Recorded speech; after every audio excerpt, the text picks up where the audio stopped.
We locked in the time loop because it's conjure magic that gave us some stuff called time. And this also came with the moon. Because the moon is how they using to regulate time. But we think they using the solar disk because they map days in solar hours. But they keeping the time by the lunar clock, the silver key. The gold key is the astrology key, is the sun key. Right? But we want to be able to access the earth key, the end key. Right? The father of the earthborn, the master father, in order for the king to rise to his position as the head of the table. Reenacted in professional wrestling, reenacted in Hollywood animations, reenacted in a great storytelling on Broadway, in the music of everybody that's playing music. Everybody think they doing their own thing, but when you step back and look at it from the God view, it's just a great orchestra at play. Now this is my next question, because that brain, because you just said Inky. Now Inky's son Tahooti, right? Now, as I study all the secret societies, study all the people that say, "Oh, I started this order," or "We started this order," and then if you look at them, they all got studied Tahooti. They say, "Oh, wait, his name Tahooti's Termes." Nigga, the same nigga, right? Termes say Tahooti, right?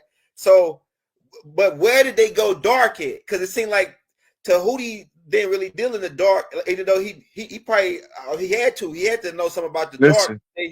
When they tell you about wizards learning the ways of the wise, sages learning the ways of the wise, you can't be wise if you can't be equally functional in the dark and the light. Go ahead, break it down. Right? In order to be a master magician, you got to master both the benevolent conjure and the malevolent conjure. And the only reason why shamans do bad magic is to offset all the good magic they did. And they don't really want to do the bad magic, but they know that sooner or later, somebody not going to take no for an answer. And that's out to balance that energy out from doing all the good magic. But the frauds, all they want to focus on is the bad magic and abuse the power. And now they going to get the karma, what karma going to bring to them. Because they was in it for selfish greed. That's the next question I got for you. Now, because we get talking about secret societies, but let's deal with alchemy, because you one of them high power alchemists, especially with decode. Now, let me ask you this: so when you say they doing bad magic, does that have repercussions? Is that a resonance frequency coming back off of that? Is it come back from that? Can you just go out and cast a bad spell on somebody and then, how does that work? The energy flip on that. Look, it's like everything you do to somebody from the wrong place in your heart, it's like a rubber band of energy is attached to it. Sooner or later, when they forgive you, it's going to snap back, and guess who's going to own that bullshit? You can't keep doing wrong and never change, because now you stuck to the left. Then the angel of the righteous gonna have to come through and smite thine ass with this sword.